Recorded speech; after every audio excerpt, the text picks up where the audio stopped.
అప్పుడేమంటావు తెలుసా? అబ్బే! ప్రార్థనకి వెళ్తున్నాను గానీ, నాకేం జరగట్లా. దేవుడేం చేయట్లా.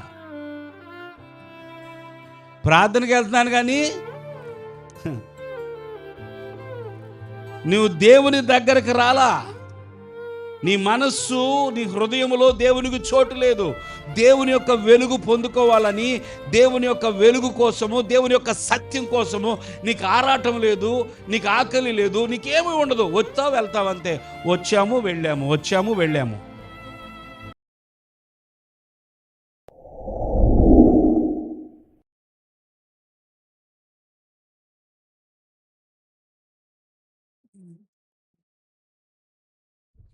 దేవా నాకు న్యాయము తీర్చుము, భక్తి లేని జనముతో నా పక్షమున వ్యాజ్యమాడుము.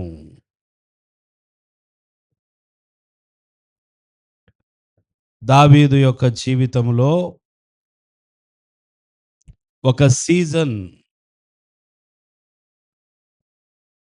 అనుభవిస్తూ ఉన్నాడు. ఈ రోజుల్లో మనందరికీ కాస్త చలిగా ఉంటుంది. కారణం చెప్పాలి. ఇదొక సీజన్. ఇంతకు ముందు లేనటువంటి చలి సాయంకాలం అయ్యేటప్పటికి చలిగా ఉంటుంది బాగా. తెల్లవారుజామున చలి ఎక్కువగా ఉంటుంది.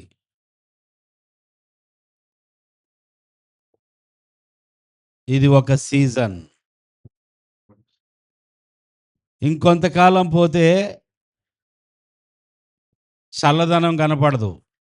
తట్టుకోలేకపోతున్నాము. వేడెక్కువైపోయిందంటాం. అది ఒక సీజన్. దావీదు జీవితంలో ఒక పరిస్థితి గుండా వెళుతూ ఉన్నాడు. తనకెదురైన సీజన్ ఏంటంటే, ఆ మొదటి వచనంలోనే అర్థమవుతా ఉన్నది. ఏంటది? అయ్యా! నా పక్షమున వ్యాజ్యమాడుము. చెప్పండి అందరూ ఆ మాట. అది. నా పక్షమున నీవు వ్యాజ్యమాడకపోతే నాకిక లైఫ్ లేదు.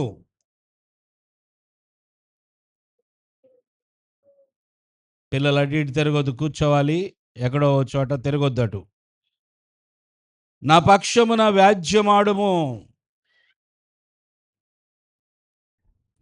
భక్తి లేని జనము. ఏ జనమంట? భక్తి లేని వారితో మనం పోరాడగలమా? భక్తి లేదు వారికి. ఏమి లేదు? భక్తి లేదు. భక్తి లేని వారితో పోరాడటము భక్తి గల వారికి చాలా కష్టం. కపటము కలిగి దౌర్జన్యము చేయు వారి చేతిలో నుండి నీవు నన్ను విడిపించుదువు. అయ్యా! నన్ను విడిపించయ్యా! వారి దౌర్జన్యము నుండి నన్ను విడిపించు. దేవుని స్తోత్రం. వారిలో కపటమున్నది. ఆ కపటముతో నా మీద ప్రయోగాలు చేస్తూ ఉన్నారు గనుక, కపటము కలిగి దౌర్జన్యము చేయువారు, ఆ భక్తి లేని వారు, వారి చేతిలో నుండి నీవు నన్ను విడిపించుదువు. నీవు నన్ను విడిపించుదువు. దేవుని బిడ్డలారా గమనించండి. మీ లైఫ్‌లో ఒక సీజన్ ఇలాంటిది ఏమైనా వస్తే ఈ కీర్తన జ్ఞాపకం తెచ్చుకోండి. హల్లెలూయా! హల్లెలూయా! ఇలాంటి పరిస్థితులు గుండా మీరు వెళ్ళాల్సి వచ్చినప్పుడు, మీకు కూడా అనుకోకుండా ఎవరితోనైనా వ్యాజ్యం చేయాల్సొచ్చినప్పుడు జ్ఞాపకం తెచ్చుకోండి. భక్తుడు ఎలా మాట్లాడుతున్నాడో దేవునితో. నీవు నాకు దుర్గమైన దేవుడవు. నన్ను త్రోసివేసితివేమి? నన్ను త్రోసివేసావా ప్రభువా? నువ్వే గదా నాకు దుర్గమై ఉన్నావు. నేను శత్రు బాధ చేత దుఃఖాక్రాంతుడనై సంచరింపనేలా? ఎందుకని నాకు శత్రువులు ఎదురవుతూ ఉన్నారు? వారి వల్ల నేను దుఃఖపడుతూ ఉన్నాను. దుఃఖముతో జీవించాల్సి వస్తున్నది. ఎందుకు నాకు ఈ పరిస్థితి వచ్చింది? నువ్వెందుకని నన్ను త్రోసివేసితివి? అంటే నిజంగా దేవుడు తనను పూర్తిగా త్రోసివేశాడు, విసర్జించాడని కాదు. ఆయనున్న పరిస్థితిలో ఆయనకలా అనిపిస్తుంది. దేవుని స్తోత్రం.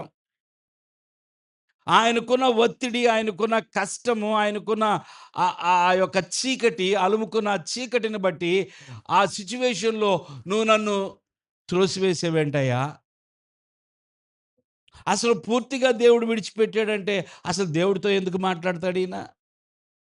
పై వచనంలోనేమో నన్ను నీవు విడిపిస్తావంటున్నాడు.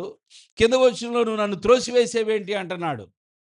ఇది మానవ జీవితంలో పరిస్థితులు మారుతూ ఉండగా, కొన్ని అనుకోని పరిస్థితుల్లోకి వెళుతూ ఉండగా ఇలాగ అనిపిస్తది.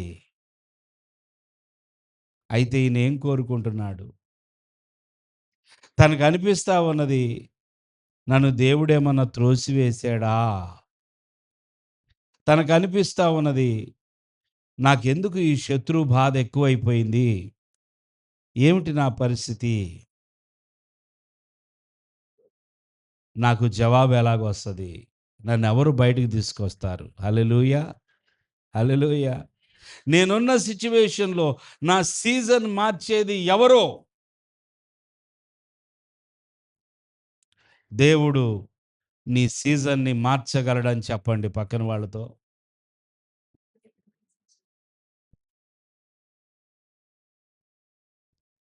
ఎదుటి వాళ్ళు చెప్పినప్పుడు మీరు నమ్మండి. పరిశుద్ధాత్మ దేవుడు పలకమన్నప్పుడు పలకటం నేర్చుకోండి. విశ్వాసంతో చెప్పండి. God will change your season.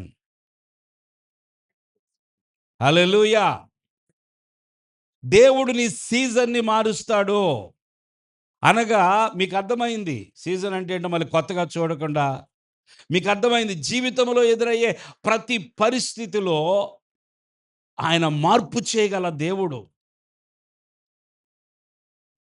హాస్పిటల్‌కెళ్తే 3 రోజులుంటే చాలమ్మా అంటే ఏమనుకుంటాం మనం? 3 సంవత్సరాల కంటే ఎక్కువగా బాధపడతాం.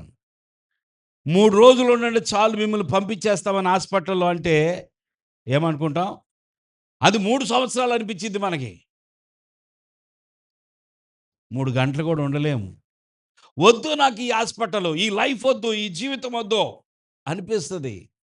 3 రోజులేనమ్మా ఓర్చుకో. అహా! నా వల్ల కాదు. దేవుడు మార్చగలడు. హల్లెలూయా! దేవుడు ఆయన వైపు మనము కరెక్ట్‌గా చూడగలిగితే, ఆయన సహాయాన్ని మనము అడిగితే, దేవుడు తప్పకుండా ఈయనేమంటున్నాడో తెలుసా? మూడో వచనంలో, "నీ వెలుగును, నీ సత్యమును బయలుదేర చేయము. అవి నాకు త్రోవ చూపును." ఇద్దరు స్నేహితులను పంపమంటున్నాడు ఈయన. ఇద్దరు స్నేహితులు కావాలి ఈయనకి. ఎవరయ్యా ఆ స్నేహితులంటే, ఒకటి వెలుగు, 2 సత్యం. చెప్పండి అందరూ. వెలుగు, సత్యం. ప్రభువా నీ వెలుగును నా కోసం పంపించయ్యా. నీ సత్యమును బయలుదేర చేయుము. అడుగుతారా దేవుణ్ణి? మీరున్నటువంటి పరిస్థితి ఏమిటో నాకు తెలీదు కానీ, మీరున్న సీజన్‌లో మీరైనా, నేనైనా అడగాల్సిందేంటో తెలుసా? ప్రభువా నీ వెలుగును అందరూ చెప్పండి. నీ వెలుగును, నీ సత్యమును బయలుదేర చేయుము. ఎవరు కావాలంట? నీ వెలుగును, నీ సత్యమును, నీ వెలుగును, నీ సత్యమును మిమ్మల్ని నిద్రలో లేపినా కూడా నీ వెలుగును, నీ సత్యమును. హల్లెలూయా!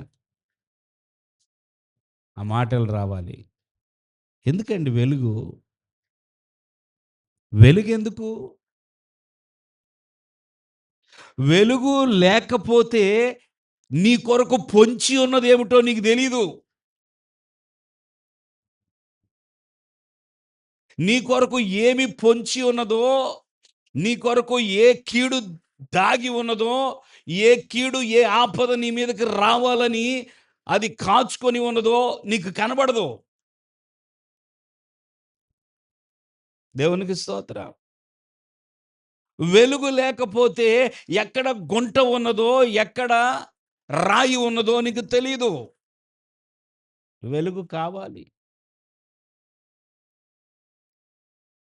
ఎక్కడ ఏ ప్రమాదము జరగబోతుందో తెలుసుకోవాలంటే, కీడు బయలుపరచబడాలంటే నీకు వెలుగు కావాలి. ప్రభువా, నీ వెలుగు. దేవునికి స్తోత్రం. నీ వెలుగు. యేసు ప్రభు అంటారు గదా! నేను ఈ లోకమునకు వెలుగై ఉన్నాను. యోహాను సువార్త మొదటి అధ్యాయంలో ఆయనే నిజమైన వెలుగు. దేవునికి స్తోత్రం. ప్రభువా, నీ వెలుగు నా మీద ప్రకాశింపచేయుము. ఇశ్రాయేలీయులకు వెలుగు, ఈ ఐగుప్తు వారికి చీకటి. దేవునికి స్తోత్రం. ఒకానొక సందర్భములో ఇశ్రాయేలీయులకు వెలుగు ప్రకాశిస్తూ ఉన్నది. ఐగుప్తు చీకటిలో మగ్గిపోతున్నారు. కనీసము వారి చెయ్యి వారు చూసుకోలేరు.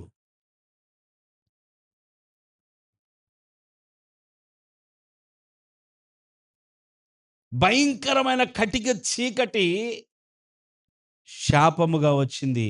ఐగుప్తీయులు చీకటిని భరించలేకపోయారు. ఏవండి, వారికి కరెంట్ లేదా? ఏది పని చేయలే. మొత్తం గాఢాంధకారం కమ్మేసిందంట. మోషే కాలంలో గాఢాంధకారం కమ్మేసింది. వారికి నిజంగా భౌతికమైన వెలుగు కూడా దొరకని పరిస్థితి. ఒకవేళ లైట్ వేసినా లైటు ఉన్నట్టుగా ఉంటది కానీ లైట్ చుట్టూ చీకటే ఉంటది. అది దేవుడు పంపించిన చీకటి. లైట్ వేసాము ఇక్కడ. కనీసం ఇంతవరకన్నా ఉండాలిగా వెలుగు. దేవుని స్తోత్రం. ఇంత పెద్ద ఫ్లడ్ లైట్ లాగా ఇది వేసినా కూడా ఏమైంది? ఏమైంది చెప్పండి? వెలుగు అది వెలుగుతుందే గాని వెలుగు దాని చుట్టూ చీకటి అలుముకుంది. భయంకరమైన చీకటి. అందుకే దావీదు అంటున్నాడు, అయ్యా నీ వెలుగు. దేవునికి స్తోత్రం. నీ వెలుగు నాకు కావాలి. నీ వెలుగును, నీ సత్యమును. నీ వెలుగు, నీ సత్యం. చెప్పండి అందరూ ఆ మాట. ఏం కావాలంటే ఈయనకి? నేనున్న సీజన్‌లో ప్రభువా, నేను బయటపడాలంటే నాకు ఒకటి అర్థమైపోయింది. నాకిప్పుడు కావాల్సింది నీ వెలుగు. నాకిప్పుడు కావాల్సింది నీ సత్యము. వెలుగు దేవుని సన్నిధికి గుర్తు. వెలుగు దేవుని ప్రత్యక్షతకు గుర్తు. హల్లెలూయా! హల్లెలూయా! దేవుని బిడ్డలారా, జాగ్రత్తగా దేవుని మాటలు వినండి. వెలుగు దేవుని సన్నిధికి గుర్తు. వెలుగు దేవుని యొక్క ప్రత్యక్షకు గుర్తు. ఆయన ప్రత్యక్షత లేకపోతే, దేవుడు నీతో మాట్లాడకపోతే, నువ్వు ఉన్న సిచ్యువేషన్ నుండి ఒక అడుగు ఇటు గాని, ఒక అడుగు అటు గాని కదలలేవు. నీ ఉన్న చోట నుంచి ఏ మాత్రము కదలిక జరగదు. దేవుని యొక్క ప్రత్యక్షత రాకపోతే. నీ వాక్యము నా పాదములకు దీపమును, నా త్రోవకు. హల్లెలూయా! ప్రభువా, నాకు దీపము కావాలి. నా త్రోవకు వెలుగు కావాలి. నేను ఎటు నడుస్తున్నానో, ఎక్కడ అడుగు వేస్తున్నానో, ఎటు తిరగాలో, ఎటు తిరగకూడదో నాకు అర్థం కావట్లేదు. దేవుని బిడ్డ గమనించండి. వెలుగు, వెలుగు అనేది నీ కొరకు పొంచి ఉన్న వాటిని బయలుపరచటమే కాదు, వెలుగు అనేది నువ్వు ఎక్కడ కాలు పెట్టాలో, ఎటు వెళ్ళాలో నడిపించేది. దేవునికి స్తోత్రం. వెలుగు అనేది నువ్వు ఎక్కడి నుండి తప్పించుకోవాలో అది చూపించడం మాత్రమే కాదు, వెలుగు అనేది వెలుగు అనేది నీవు ఎక్కడ అడుగు పెట్టకూడదో, ఎటు వెళ్ళకూడదో చూపిస్తుంది. అది నిన్ను నడిపిస్తుంది. దేవుని స్తోత్రం. వెలుగు నిన్ను నడిపిస్తుంది. అందుకే మనము నిత్యము కూడా దేవుణ్ణి, ప్రభువా నీ వెలుగు నాకు కావాలి. నువ్వు ఏ సీజన్‌లో ఉన్నా చప్పట్లు కొడదాం దేవునికి. ప్రభువా నీ వెలుగు నాకు కావాలి ప్రభువా. నీ వెలుగును పంపించయ్యా. నీ సత్యమును పంపించు. ఆయనే నిజమైన వెలుగై ఉన్నాడు. ఈ లోకానికి వెలుగు యేసుక్రీస్తు. ఆయన వెలుగుగా ఉదయించాడు, వచ్చాడు. హల్లెలూయా! 14వ అధ్యాయము 6వ వచనంలో యోహాను సువార్తలో నేనే మార్గమును, సత్యమును, జీవమునై ఉన్నాను అన్నాడు. దేవునికి స్తోత్రం. 7 సార్లు, కనీసం అంటే ఒక 7 సార్లు నేనే, నేనే, నేనే, నేనే అనే మాట యోహాను సువార్తలో చూస్తున్నాం. అక్కడ ఆ ప్రభువు చెప్పిన మాటల్లో ఒక మాట, నేనే సత్యం. దేవునికి స్తోత్రం. అయ్యా నీ వెలుగు కావాలి, నీ సత్యం కావాలి. నీ వెలుగు కావాలి, నీ సత్యము కావాలి. సత్యము లేకపోతే అసత్యమే సత్యం అనుకుంటావు. అబద్ధమే నిజం అనుకుంటావు. నువ్వు నమ్మిన అబద్ధము నిన్ను పూర్తిగా నాశనం చేస్తది. నీవు అసత్యములో ఉంటే సత్యవంతుడి దగ్గరికి ఎన్నటికీ చేరుకోలేవు. అందుకే సత్యము కావాలి. ఏది సత్యము, ఏది అసత్యము, ఏది సత్యము, ఏది అసత్యము, ఇదే జీవితాన్ని నడిపించేది. సత్యము అసత్యములకు తేడా తెలియకపోతే, సత్యాన్ని అసత్యం అనుకొని అసత్యాన్ని సత్యం అనుకుంటే మోసపోయేది, నష్టపోయేది అలా ఉన్నవాళ్లే.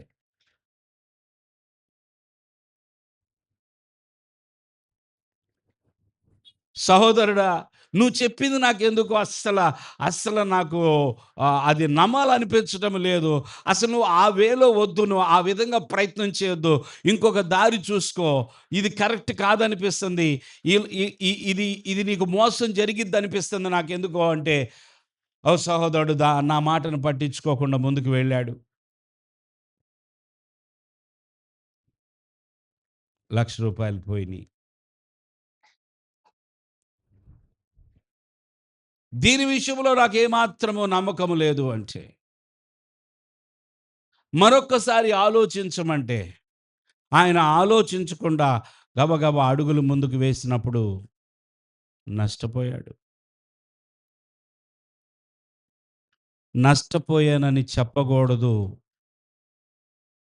చెప్పి మళ్ళీ నేను అవమానం ఎందుకు అనుకొని తన మనసులో వేదన పడతా ఉంటే నాకు అర్థమై ఒకరోజు అడిగాను కదా! మీ మొఖంలో నాకెందుకో తేడా కనిపిస్తుంది. మీరు సంతోషంగా లేరు. లేదు, లేదు, లేదు బ్రదర్. I'm happy. అంతా ఓకే అన్నారు. లేదు. మీ మాటను నేను నమ్మను. మీరు ఇప్పుడు నేనన్నందుకు నవ్వినా పైకి, నేను అంటున్నందుకు మీరు దాన్ని కవర్ చేయాలని ప్రయత్నం చేసినా, నాకు మాత్రము ఎక్కడో అనిపిస్తుంది. ఖచ్చితంగా మీరు ఏదో దేని గురించో బాగా వేదన పడుతున్నారు. అప్పుడు మళ్ళీ తెల్లారి ఫోనొచ్చింది. ఇలా జరిగింది. నిజం అనుకున్నా నేను. అబద్ధాన్ని గుర్తించలేకపోయాను. చాలా కష్టం గదండీ! రూ. 500 నోట్ తీసుకొచ్చి, ఇది నిజమైన నోటా? నకిలీ నోటా? అంటే మనం చెప్పగలమా? బ్యాంక్ అయితే వాళ్ళకి ట్రైనింగ్ ఇస్తారు. వాళ్ళకు కొంచెం ఐడియా ఉంటది. నిజమైన నోటుని, నకిలీ నోటుని పట్టుకోవాలంటే అంత తేలిక కాదు. అదైనా సాధ్యమైతదేమో. సత్యమేమిటో, అసత్యమేమిటో ఎరగాలంటే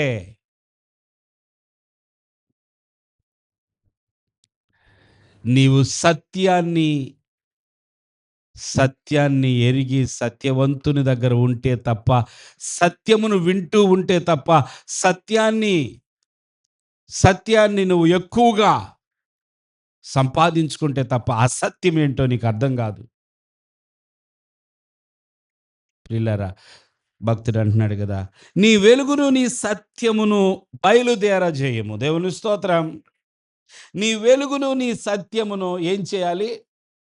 పంపించయ్యా. I need those friends. ఆ ఇద్దరు నాకు స్నేహితులుగా ఉంటే చాలయ్యా. వాళ్ళను పంపయ్యా అన్నట్టుగా ఉంది ఇది. అయ్యా నీ సత్యమును పంపించవా? మనం ఏమంటాం ఒకసారి ఆ బాబుని పంపించండండి లేదా అతన్ని పంపించండి అంటాం కదా!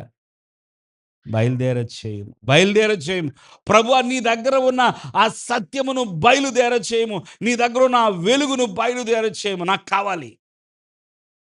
ఎందుకు? ఏమైతది నీకు వస్తే? అంటాడు కదా! నీ వెలుగును, నీ సత్యమును బయలుదేరచేయము. అవి నాకు త్రోవ ఏం చూపిస్తాయి? చెప్పాలండి అందరూ ఏం చూపిస్తాయి? త్రోవ చూపును. నాకు త్రోవ కనబడిద్దప్పుడు. సత్యము నా దగ్గర ఉన్నప్పుడు త్రోవ కనపడిద్ది. వెలుగు నా దగ్గర ఉన్న త్రోవ. ఈ త్రోవ నన్నెక్కడికి తీసుకెళ్ళిద్దో తెలుసా? అది చెప్తున్నాడు. ఎక్కడికి తీసుకెళ్ళిద్దో? అవి నీ పరిశుద్ధ పర్వతమునకు, నీ నివాస స్థలములకు నన్ను తోడుకొని వచ్చును. చప్పట్లు కొడదాం దేవునికి. ఎవరు దేవుని యొద్దకు వెళ్ళగలరు? ఎవరు దేవుణ్ణి చేరుకోగలరు? ఎవరు దేవుని సన్నిధిని అనుభవించగలరంటే, ఎవరైతే దేవుని యొక్క వెలుగును, సత్యాన్ని పొందుకుంటారో వారు దేవుని యొద్దకు వెళతారు. ఆయన పరిశుద్ధ పర్వతం దగ్గరికెళ్తారు. హల్లెలూయా! హల్లెలూయా! వారు మాత్రమే దేవుని చేరుకోగలరు. ఒక్కసారి నువ్వు దేవుని సన్నిధిని అనుభవిస్తే నీ సీజన్ మారిపోయిద్ది. హల్లెలూయా! ఒక్కసారి దేవుణ్ణి చేరుకోగలిగితే, నీకేదో బాధ కలిగి ఏడ్చేసినంత మాత్రం నువ్వు దేవుని దగ్గరికెళ్ళినట్టు కాదు.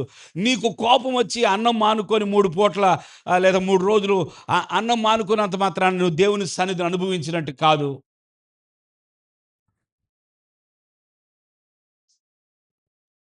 నేనెవరితో మాట్లాడనని చెప్పి నీ ఫోన్ స్విచ్ ఆఫ్ చేసేసి, నీ గదిలో నుంచి బయటికి రాకుండా ఉన్నంత మాత్రాన హ, నీ సీజన్ మారదు. నీ త్రోవ కనపడదు. దేవుని చేరుకోవడానికి, దేవుని సన్నిధిని అనుభవించడానికి మనకి దేవుని ప్రత్యక్షత కావాలి. దేవునికి స్తోత్రం. దేవుని వెలుగు కావాలి. దేవుని వెలుగు వచ్చినప్పుడు దేవుని యొద్దకు వెళ్ళగలం. దేవుని యొద్దకు వెళ్ళినప్పుడు మొత్తం మారిపోయిద్ది. నువ్వు కోపంగా ఉన్నంత మాత్రాన, నువ్వు పలకనంత మాత్రాన, నువ్వు కడుపు కాల్చుకున్నంత మాత్రాన నీ సీజన్ మారదు. నీ పరిస్థితులు మారవు. అయ్యా నీ వెలుగును పంపించు. నీ దగ్గరకు రావాలనుకుంటున్నాను. ఆయన యొద్దకు తీసుకెళ్ళేది ఆయన వెలుగే. లోతుగా ఎక్కువగా మాట్లాడడానికి సమయం లేదు. ఈ కీర్తన ముగిద్దాం. వెలుగు అనేది ఆయన సన్నిధికి గుర్తు. వెలుగు అనేది ఆయన ప్రత్యక్షతకు గుర్తు. ఎక్కడి నుంచి వస్తది ప్రత్యక్షత? ఆయన వాక్యం నుండే వస్తది. వాక్యం ఏమై ఉన్నది? సత్యమై ఉన్నది. దేవునికి స్తోత్రం. దేవునికి స్తోత్రం. మన ట్రూ లైట్ ఫెలోషిప్ లోగో మీకు గుర్తుందా? లోగో. అసలు లోగో అంటే ఏంటో కూడా తెలీదా? బైబిల్ ఒకటి ఉంటది. దేవుడు ఒక దినాన నేను ప్రార్థన చేసుకొనుచుండగా పెట్టండి. ప్రార్థన చేసుకొనుచుండగా నాకు దేవుడిచ్చినటువంటి ఒక తలంపు నేను పేపర్ మీద రాసి మన చర్చ్‌కి ఒక లోగో తయారు చేపించాలని అసలు లోగో ఎలాగుంటదో లోగో గురించి పెద్ద పెద్ద నాలెడ్జ్ లేకపోయినా నా మనసులో దేవుడు నాకిచ్చిన ప్రేరేపణే నా లోగో అనుకోని ఏంటి ఈళ్ళు పెట్టట్లా? లేదా? లోగో లేదా? ఆ వాట్సాప్ ఓపెన్ చేసి కనీసం అది పెట్టినా సరిపోయిద్ది. అటు తీసురామా. మంచి పని. బైబిల్ మీద. అందరూ ఇట్ట పెట్టుకోండి లోగో. లోగో కూడా తెలియట్లేదు మీకు. మన చర్చి లోగో ఇది.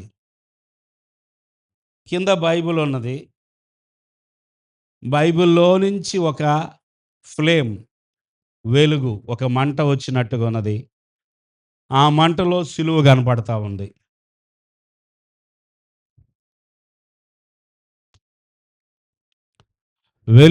ఈ వెలుగు వచ్చేది ఎక్కడి నుండంటే వాక్యంలో నుండే.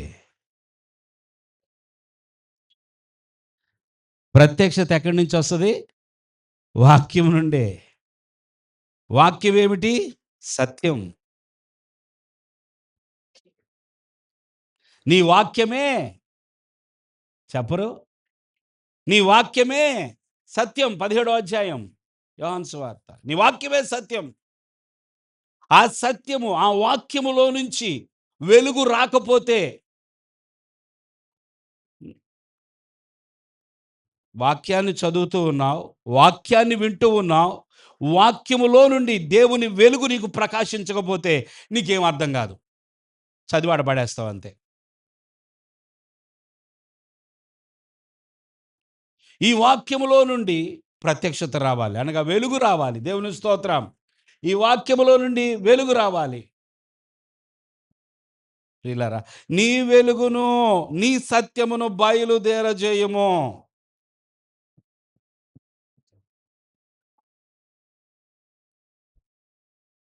అప్పుడు అవి త్రోవ చూపిస్తాయి. ఎక్కడికి? దేవునికి దగ్గరవ్వాలంటే వాక్యము, దేవునికి దగ్గరవ్వాలంటే వాక్యములో నుండి వచ్చే ప్రత్యక్షత. ఇక్కడ వాక్యము చెప్పబడుతుండగా నీకు ప్రత్యక్షత వస్తా ఉంటది. వాక్యములో నుండి దేవుడు తన ప్రత్యక్షతను సేవకునికిచ్చి, ఆ ప్రత్యక్షత నిన్ను తాకుతా ఉంటది. ఆ వెలుగు నీ దగ్గరకొస్తా ఉంటది. దాన్ని నువ్వు తీసుకోకపోతే ఈడ కూర్చొని ఏం చేద్దాం రేపు? వచ్చేదే ఆదివారం. చాలా కష్టం మీద. ఆ వచ్చిన తర్వాత కరెక్ట్‌గా దేవుడు మాట్లాడే సమయంలో, దేవుని యొక్క వాక్యం వచ్చే సమయంలో నువ్వు ఎక్కడో ఉంటావు. నీకు వెలుగు గాదు వచ్చేది. నువ్వు ఎలా వచ్చావో అలాగ అదే చీకటే అంతే. ఏ మార్పు ఉండదు. ఏ పరిస్థితిలో మార్పు ఉండదు. ఏ పరిస్థితిలో దీవెన లేదా సంతోషం కనపడదు. అప్పుడేమంటావో తెలుసా? అబ్బే! ప్రార్థనకెళ్తున్నాను గానీ నాకేం జరగట్లా. దేవుడేం చేయట్లా. ప్రార్థనకెళ్తున్నాను గానీ నువ్వు దేవుని దగ్గరికి రాలా. నీ మనస్సు, నీ హృదయములో దేవునికి చోటు లేదు. దేవుని యొక్క వెలుగు పొందుకోవాలని, దేవుని యొక్క వెలుగు కోసము, దేవుని యొక్క సత్యం కోసము నీకు ఆరాటం లేదు, నీకు ఆకలి లేదు, నీకేమీ ఉండదు. వచ్చావు, వెళ్తావు అంతే. వచ్చాము, వెళ్ళాము, వచ్చాము, వెళ్ళాము.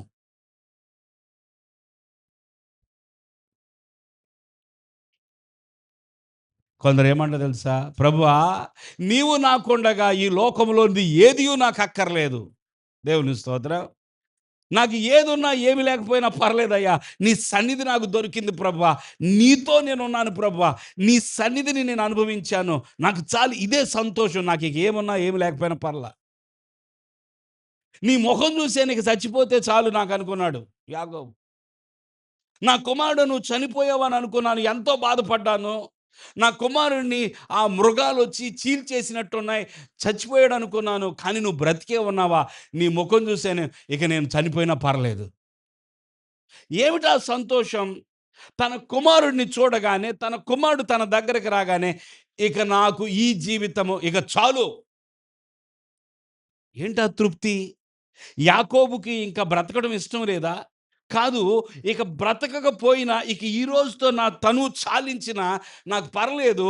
I am satisfied. నా కుమారుడు యేసేపు బ్రతికే ఉన్నాడు. దేవుని స్తోత్రం.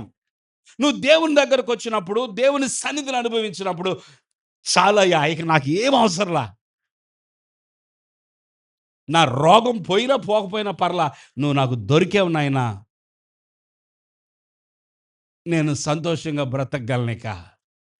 నాకేమీ గుర్తురాదిక నువ్వే. దేవునితో ఆ కనెక్షన్ లేదు చాలామందికి.